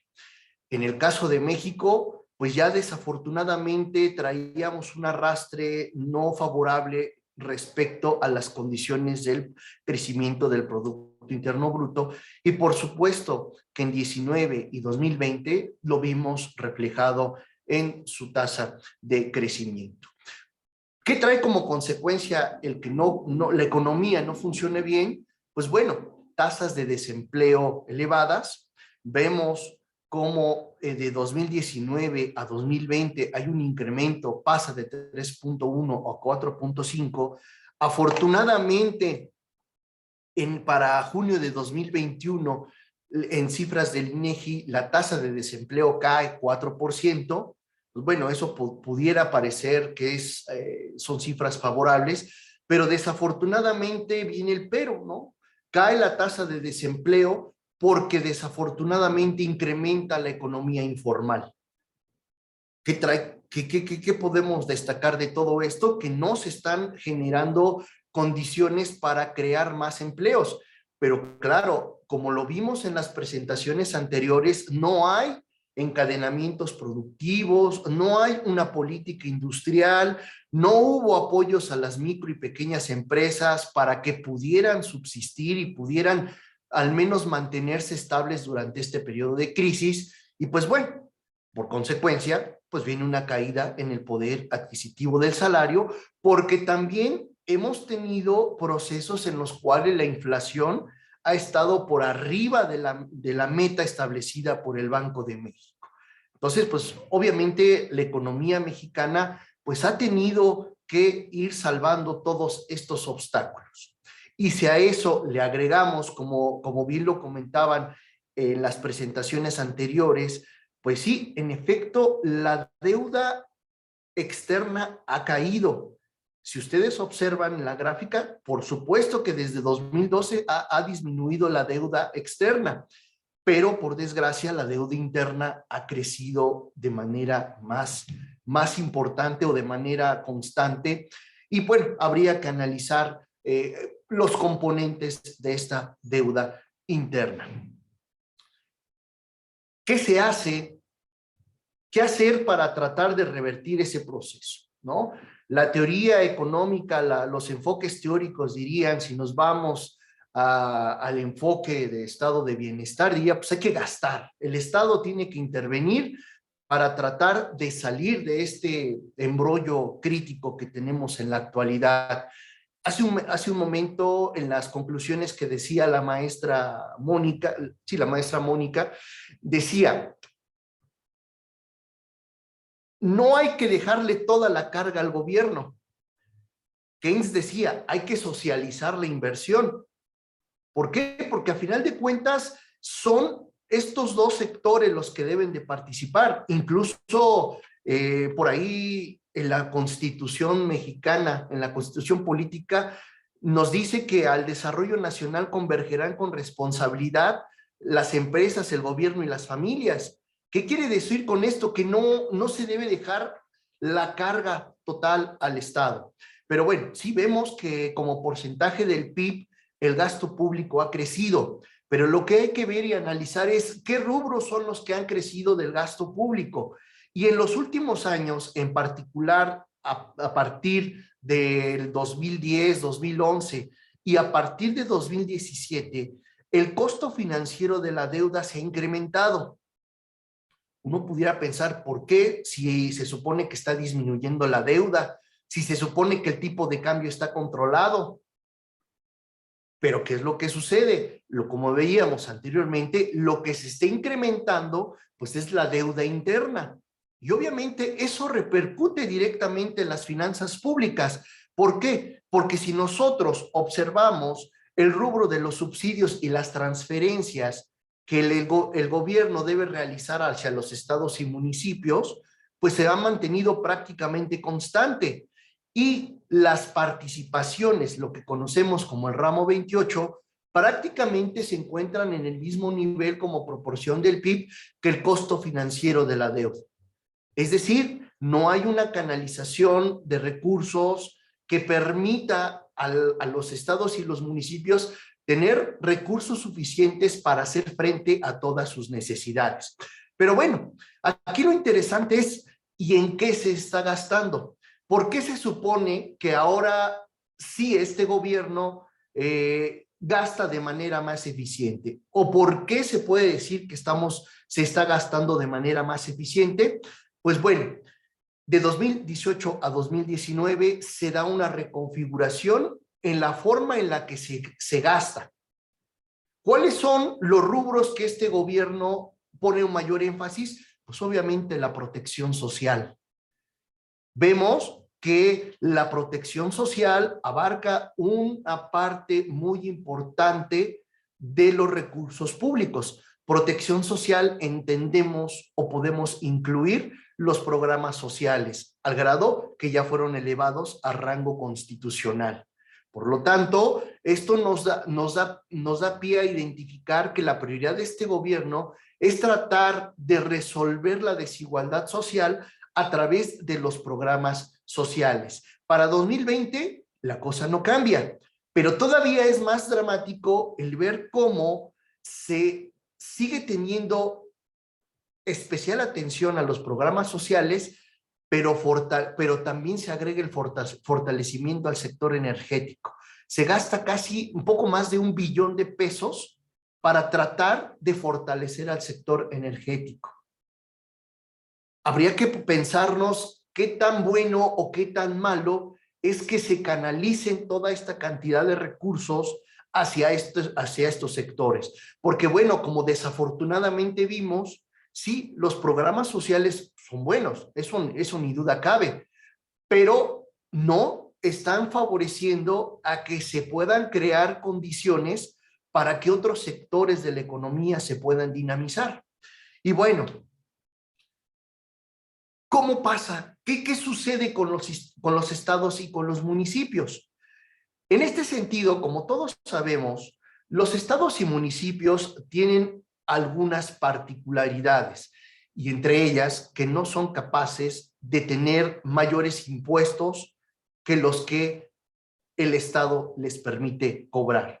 Recordando que, bueno, los impuestos federales, el ISR y el IVA, no se quedan dentro de los estados y que solo son parte de estos recursos producto de las aportaciones que se dan en el ramo 33 o las participaciones del ramo 28, y cada una de ellas estará condicionada obviamente al nivel de aportación que tengan en el PIB nacional, a el volumen de ingresos tributarios que estos arrojen a la federación y por supuesto al volumen de la población.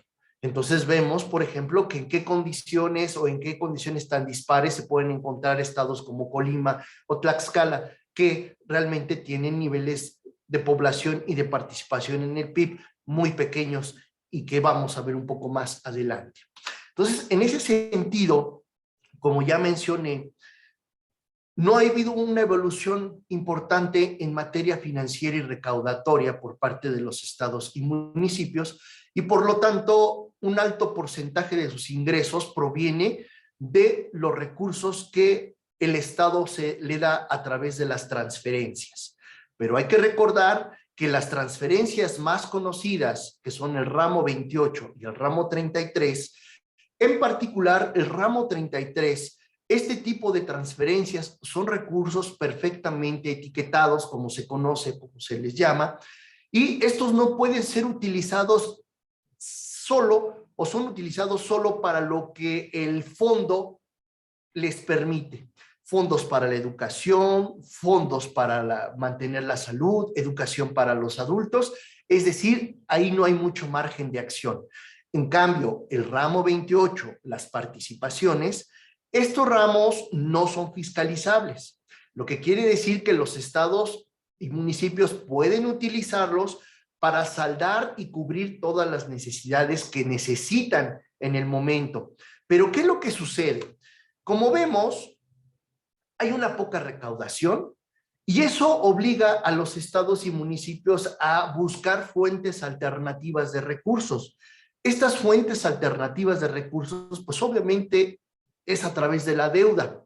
Pero bueno, puede ser a través de la deuda que se contrata con el sistema bancario, con la banca de desarrollo o peor aún, a través de emisiones bursátiles, que eso ya empieza a comprometer la parte de los ingresos de los estados. Esto puede generar la posibilidad de que los estados no tengan los recursos suficientes para pagar sus deudas. Y obviamente van a tener que comprometer recursos del ramo 28 para poder ir saldando los compromisos que se van presentando. Como vemos en la gráfica, creo que mi combinación de colores no fue la adecuada.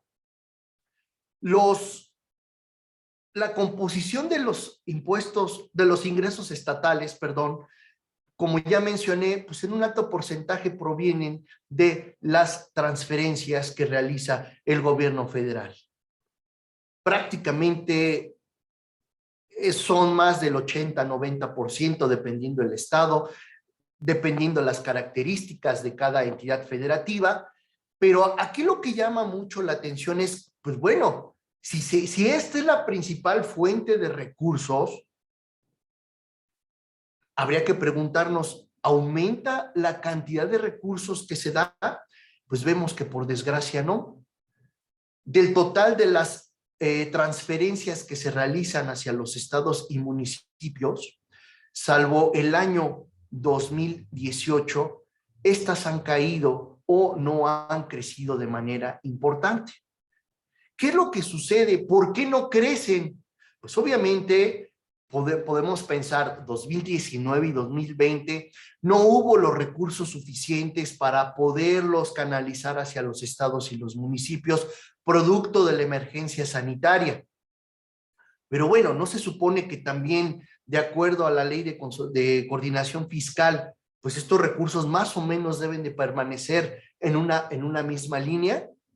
Pues bueno, esto trae como consecuencia que estos estados tengan y se vean en la necesidad de buscar fuentes alternativas de financiamiento. Y es como vemos cómo se ha comportado la deuda de los estados como proporción del Producto Interno Bruto. Obviamente vemos que hay estados que por su tamaño, que por su nivel y volumen de población, pues el nivel de endeudamiento ocupa un mayor nivel como porcentaje del PIB. Ajá. Ahora, ¿cómo está concentrada la deuda de los estados y de los municipios? Pues obviamente, para el año 2020, prácticamente el 80% promedio estaba en manos de la banca comercial. Hay que recordar que hace algunos años se cambió, hubo algunos ajustes a la ley y ya es más complicado que los estados puedan o estén en posibilidad de emitir deuda o en su defecto de pedir prestado a instituciones financieras. Pero bueno, aquí lo que nosotros vemos es, hay un elevado volumen de financiamiento que no proviene de las fuentes naturales, ¿no? Ni son recursos ramo 2833, fortalecimiento a municipios, pero tampoco provienen de la banca de desarrollo, aunque bueno, en un bajo volumen, pero no provienen de que sea resultado de una mayor o mejor recaudación por parte de los estados. Entonces, esto compromete cada vez más el funcionamiento de los estados. Entonces, si comenzamos a analizar qué es lo que pasa del total de los ingresos, vean ustedes cómo la deuda pública de los estados para el año 2020, por ejemplo, en el caso de Nuevo León, representa casi el 81% del total de sus ingresos. Un banco diría, bueno, el banco para que otorgue un crédito, no debe, las mensualidades no deben ser mayores al 30% de sus ingresos mensuales, ¿no? Más o menos así es la lógica. Aquí nosotros vemos que los ingresos o la deuda representa el 81% de los ingresos, lo que quiere decir que, bueno, algo está pasando en estos estados. Bueno, pero vean qué tipo de estados son. Son aquellos estados que también presentan un nivel de actividad económica alto. Coahuila, bueno, ahí tiene unas particularidades de otro tipo que se generaron del pasado. Entonces, esto es con respecto a los ingresos, pero con respecto a las participaciones provenientes del ramo 28, esto es lo más preocupante.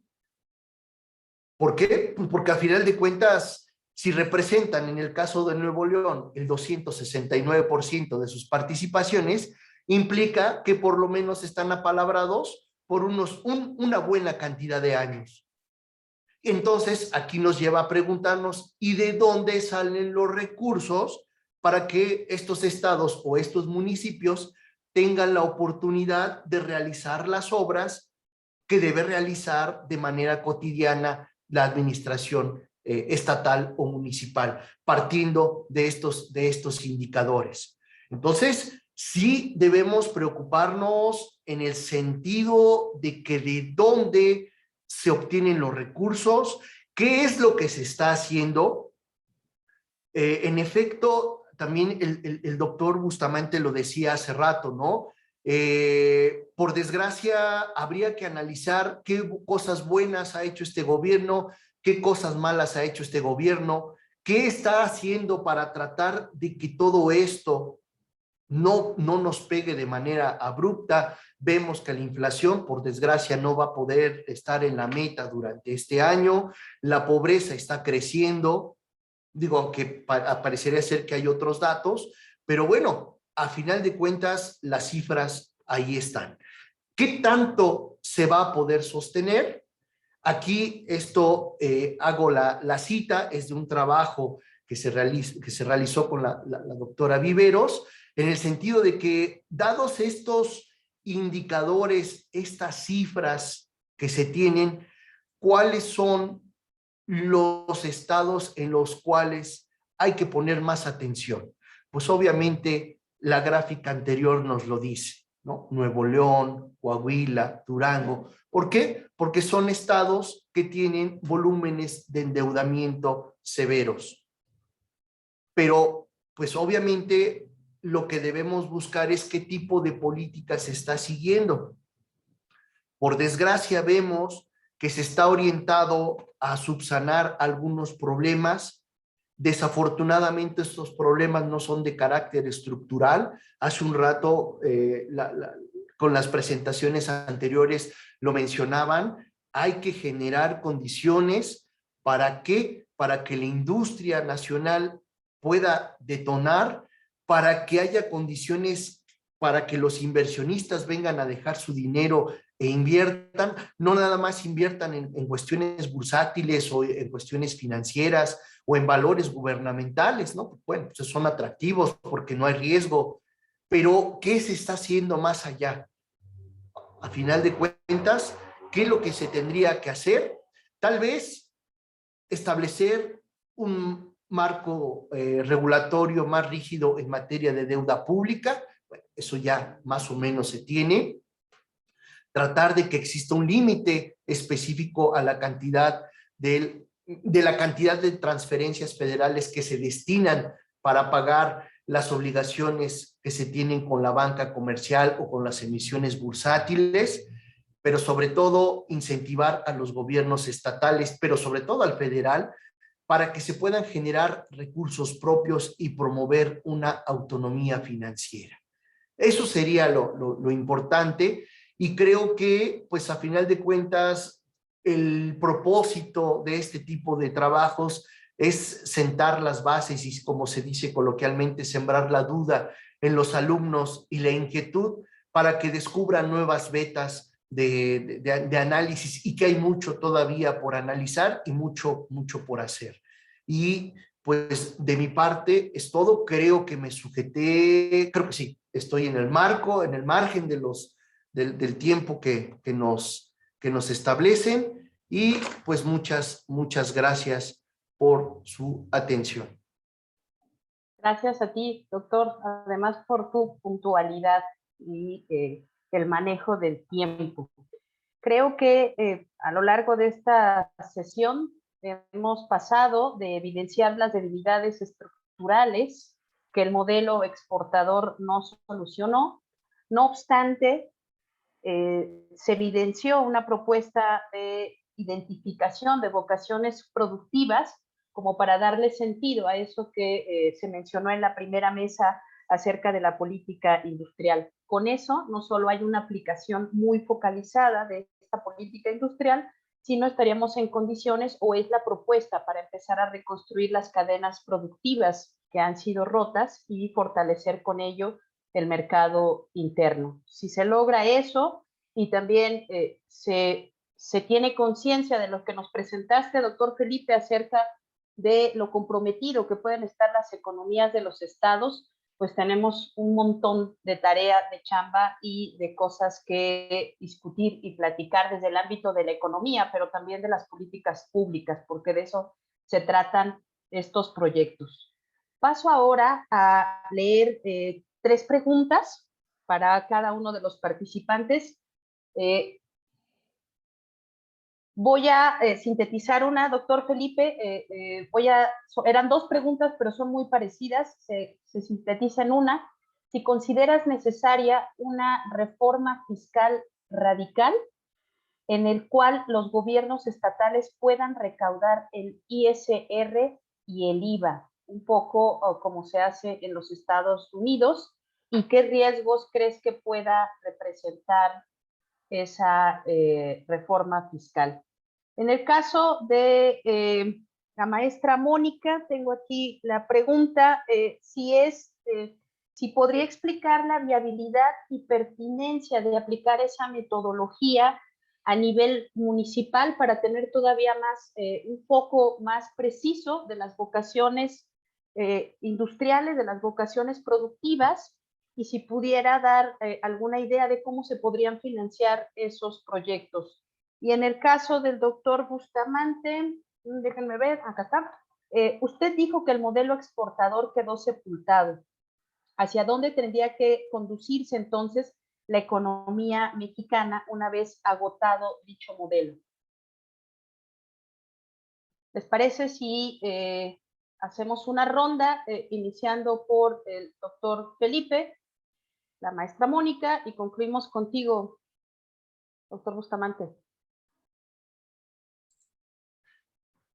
Bueno, retomando la pregunta, pues yo creo que los primeros en levantar la mano serían los estados y municipios, porque bueno, pues a final de cuentas el impuesto sobre la renta, ya sea de personas físicas, de personas morales, pues es una fuente importante de recursos, igual que el impuesto al valor agregado, el IVA, pues para los estados y municipios sería pues prácticamente la tabla de salvación.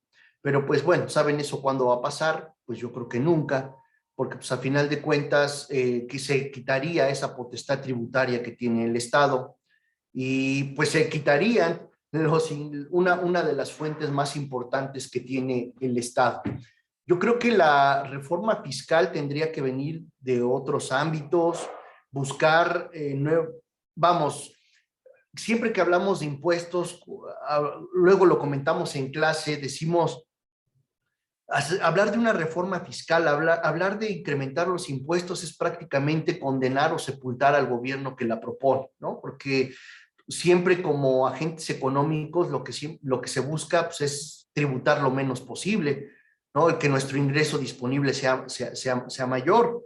Creo que el problema es que la reforma debe venir en el sentido de que, como bien lo decían quienes me antecedieron, hay que provocar que las empresas funcionen para que estas empresas contraten y estas personas que son contratadas tengan los ingresos suficientes, uno, para consumir, porque consumiendo, pues inevitablemente aportan a través del IVA.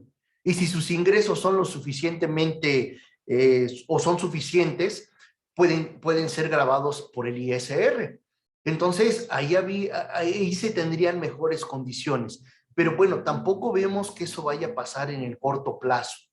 Creo que, pues a final de cuentas, habría que cambiar a lo mejor los criterios con los cuales se asignan el ramo 28, el ramo 33, porque son criterios ya muy, bueno, previamente, son criterios establecidos, a lo mejor pudieran ser incluso, no quiero decir arbitrarios, porque bueno, hay fórmulas para calcularlos, pero el hecho de decir que estos se asignan en función a la aportación del PIB total, a la total de los ingresos que aportan a los ingresos totales, o sea, sí realmente se vuelve complicado, ¿no? Entonces, creo que lo primero es reorientar hacia dónde se canalizan los recursos para tener más fuentes de tributos, porque mientras más personas que podamos ser causantes cautivos, pues mayores ingresos tendrá el Estado. Y como desafortunadamente comenté hace rato, se disminuye el desempleo no porque se incrementa el empleo, sino porque se incrementa la informalidad. Y si la informalidad aumenta, pues es porque ahí tenemos personas que no están en el sistema tributario y son personas que están dejando de dar impuestos o dar ingresos a la federación. Gracias, doctor. Maestra Mónica. Sí, para realizar un análisis más exhaustivo, lo que mostré es como una primera aproximación de qué es lo que, de qué sectores podrían ser modificados o atendidos como así, a grandes rasgos. Pero en efecto, para realizar un análisis más exhaustivo se necesitan hacer el desglose de esta metodología a nivel municipal e incluso me atrevo a decir a rama de la actividad económica. Y principalmente nos tenemos que enfocar en realizar estudios regionales, es decir, estudios compactos, pequeños, incluso hasta nivel de municipio, ¿no? Porque realmente necesitamos también incluso saber cuáles son las ventajas en términos de recursos naturales, en términos de mano de obra, que puede tener un determinado lugar para poder generar economías de aglomeración, es decir, efectos positivos hacia el crecimiento y desarrollo económico. Entonces, la factibilidad de hacer estos análisis a nivel municipal y rama son más robustos. En el caso de que dicen cómo se puede financiar este tipo de proyectos, realmente la asociación de cámaras son las que, en primer lugar, impulsan el desarrollo de algún sector que saben que va a ser beneficioso directamente para una industria. Obviamente, también por la parte del gobierno se generan diversos incentivos fiscales, como obviamente ya hablando a nivel municipal, del pago de los servicios, como lo es el recurso del agua, el impuesto sobre la renta, sobre la tierra que se tiene, a fin de que ellos vengan a establecerse ahí. Entonces, esa es una forma de incentivar, pero también con el apoyo de las cámaras y de las mismas empresas que necesitan alguna proveeduría de algún insumo, es la forma en la que se pueden incentivar este tipo de estrategias. Muchas gracias. Doctor Jorge. A ver, con respecto a que si el modelo exportador está acabado, así como venía vinculándose esas relaciones entre Estados Unidos, China, Europa y los países en desarrollo, yo creo que esa dinámica está acabada. La globalización se podría decir que también está acabada, eso no lo sabemos. Lo que estamos viendo es que se está dando un tipo de regionalismo. Europa trabajando con los chinos, más bien Alemania, Estados Unidos trabajando todo lo que es la región de América del Norte, y ahí las grandes empresas son las que determinan la agenda. Entonces nosotros estamos en el Telecan, en el nuevo TEMEC, en donde las grandes empresas lo que quieren es estar en el país, pero que se les proteja su propiedad intelectual. Entonces, bajo esa agenda no hay posibilidades de articulación, no hay posibilidades de tejer estas aglomeraciones productivas con la gran empresa. Entonces, ahí lo que hace falta es política, y eso es capacidad de negociar con estas grandes empresas para que puedan articularse con proveedores locales. Hay que construir el tejido industrial y eso no lo van a hacer las empresas ni el mercado, lo tiene que hacer el Estado, con política, con negociación. Entonces, para ahí podría irse un tipo de regionalismo.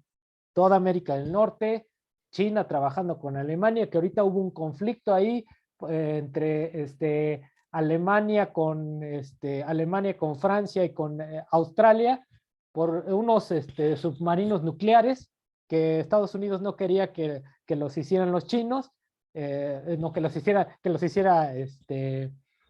los chinos, terminaron haciendo creo los australianos. Entonces ahí hay muchos conflictos. Está el problema energético en Europa. Alemania está conectado con ductos de gas con Rusia, peleándose con Estados Unidos, mucho problema geopolítico. Entonces, eso es lo que estamos viviendo ahorita. Muchas incertidumbres por lo geopolítico, por el espacio de poder, por la esfera de influencia de China. Entonces, no sabemos cómo se va a reorganizar esto, pero parece que va a ser regionalismo.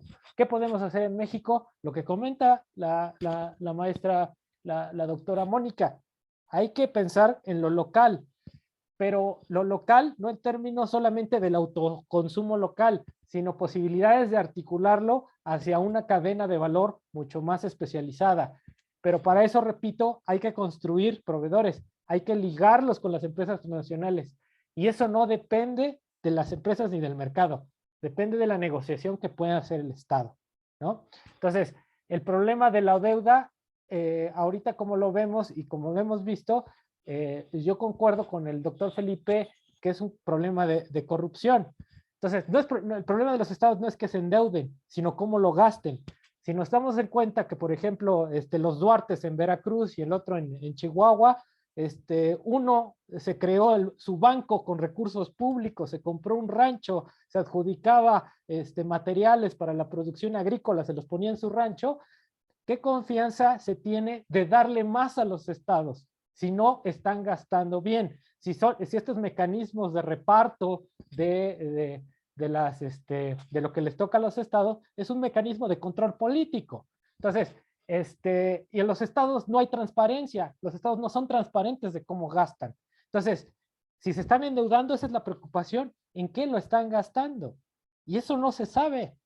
No sabemos cómo se hizo lo de la estafa maestra, las universidades, y luego son chanchullos. Yo te dejo este proyecto para que me pagues una lana, y hay como que hacemos, no sé qué, las empresas fantasmas. Entonces, todo eso está ahí. Está lo de Silvano Aureoles en Michoacán, que se construyó su búnker y estaba viviendo ahí con ciertos privilegios. Entonces, eso tiene que cambiar. Si no se sabe cómo se gasta, ¿para qué les das más a los estados? ¿No? Entonces, ese es un problema fuerte. Ese es un problema fuerte. Ahora, ahorita para la recuperación económica, no podemos evaluar este gobierno todavía con la pandemia. Se necesita madurar esas infraestructuras para saber si por ahí puede ir la solución. Yo considero que lo que se tiene que hacer es una reforma redistributiva. Las grandes empresas no pagan impuestos y todo este periodo no pagaban impuestos y no invirtieron. Entonces, no hay una restricción en términos de que si no pagan impuestos, tienen que invertir más. No, eso no se cumple. No están invirtiendo porque es un problema de rentabilidad. La rentabilidad la puede reconstruir el Estado con gasto, pero mientras estemos en esta coyuntura en donde nuestros gastos financieros por el pago de la deuda están creciendo, no hay forma de que se endeude el país. Si te endeudas, el capital se sale, se devalúa la moneda y es un desastre. Entonces son condiciones estructurales a nivel global que impiden que nos podamos endeudar más. Entonces, la idea es la redistribución y el ingreso con una política fiscal que le cobre a los que más tienen, en los estados, en donde sea, para que tengan más recursos. Lo que decía la maestra Mónica, en los estados, por ejemplo, el predial en Monterrey se paga poco predial. En tenencias no se paga. ¿Por qué? No se les cobra a los más ricos por la tenencia de la tierra. ¿Por qué? Porque es un sistema desigual gobernado por ellos. Entonces, es una cuestión política más que económica. Lo dejo ahí para la reflexión. Muchas gracias, doctor. Tenemos muy poco tiempo, pero quisiera dar pauta a 2 preguntas más. Les pediría que fueran muy breves en sus respuestas. Doctor Felipe, una va para ti, ¿estás ahí? Y hago una, gracias.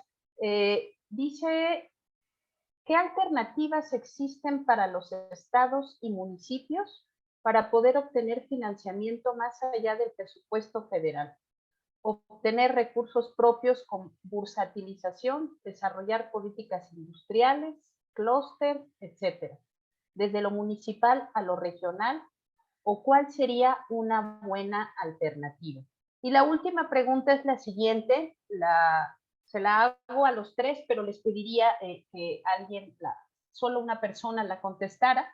Preguntan que se menciona que la economía mexicana está basada en actividades manufactureras. ¿Sería necesario promover la inversión en otros sectores? ¿Y cómo sería la manera de llevarlo a cabo actualmente? Muy breves, por favor. Gracias. Felipe, va contigo directa la pregunta. Sí, es que escuché entrecortada parte de la pregunta, espero haber entendido lo suficiente o no sé si Dice más o menos así, ¿qué alternativas tienen los municipios para obtener otro financiamiento y, bueno, más bien para obtener sus recursos propios y poder desarrollar sus propias estrategias en lo local? O bien, ¿qué alternativa tú propondrías? Sí, creo que alternativas son pocas, ¿no? A menos que pues haya cambios en cuanto a la parte de este llamado federalismo fiscal, en el sentido de que pues los únicos recursos tributarios que puede captar o que pueden captar los estados y municipios son los que provienen de los pagos de derechos por el uso de la tierra, ¿no? El predio, el agua, el alcantarillado, el servicio de recolección de basura, etcétera. Pero son recursos que en sí no generan un cambio importante en el volumen de ingresos, ¿no? Las alternativas, pues ya también el financiamiento prácticamente ya son pocas, dado que la ley ya no les permite voltear hacia estos recursos que provenían pues de la banca comercial. También recordando el riesgo que conlleva que los estados se puedan financiar a través de créditos con la banca comercial, porque pues como sabemos estos prestan a tasas de mercado, a condiciones de mercado y los tratan como personas tal cuales de mercado, ¿no? Entonces no hay ninguna concesión y por lo tanto las cargas se van haciendo cada vez más fuertes y comprometen los recursos futuros. Emisiones bursátiles, pues bueno, también ya es poco probable que esto se pueda hacer. De hecho, eso se hizo algún tiempo. De hecho, si la memoria no me falla, quien innovó en esta parte fue el municipio de Veracruz, el municipio del puerto de Veracruz, cuando tuvieron por ahí la llegada del huracán Gilberto, creo que fue, solicitó al Congreso realizar una emisión de bonos de manera urgente, pero bueno, hoy día ya también es complicado. Pues alternativas, pues obviamente sentarse a negociar. Creo que desafortunadamente hay factores objetivos y subjetivos que influyen a la hora de la asignación de los recursos. Hoy en la mañana leí un artículo en el que decía que la Asociación de Alcaldes de la Ciudad de México estaba solicitando un incremento en las partidas presupuestales y la respuesta fue, pues, sujétense a la austeridad que enmarca el gobierno actual, ¿no? Entonces, pues sí, realmente, insisto, hay factores objetivos, pero sobre todo los objetivos que también pesan y de manera importante a la hora de presupuestar. Margen de maniobra, creo que tienen muy poco, y pues sobre todo aquí lo que estaría o lo que sería importante es que los recursos de las transferencias se incrementaran su volumen. Pero bueno, sabemos también que esto no es posible porque pues hay otras prioridades en el gasto público. Entonces, sí es una situación compleja. Tendría que darse como se menciona o como mencioné hace rato, que pudieran tener un poco mayor o que se les otorgara potestad para tener más margen de maniobra a los estados y municipios, pero pues bueno, eso requiere de mucho trabajo y por lo que se ve no está en la agenda política en fechas próximas, ¿no? Gracias, doctor. El micrófono es para la maestra Mónica. El doctor Jorge, ¿quién quiere responder? La maestra Mónica, por favor. Gracias. Vale. Sabemos de la importancia de la industria manufacturera, dado que es como el centro de una cadena de valor, de una cadena global. Obviamente necesitamos que se incentiven las actividades manufactureras en el espacio, pero ahí más bien sería enfocarnos a saber si en el lugar en donde las vas a incentivar, o sea, depende de las,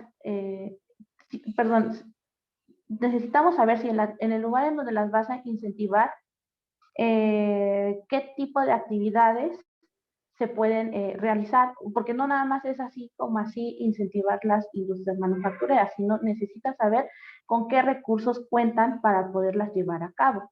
Incluso si sabemos que la economía en algún lugar está vinculada directamente con el sector servicios, entonces saber qué industrias pueden abastecer o impulsar la economía local, pero, o sea, no descuidando ni una ni otra, solamente es como complementar las cadenas locales.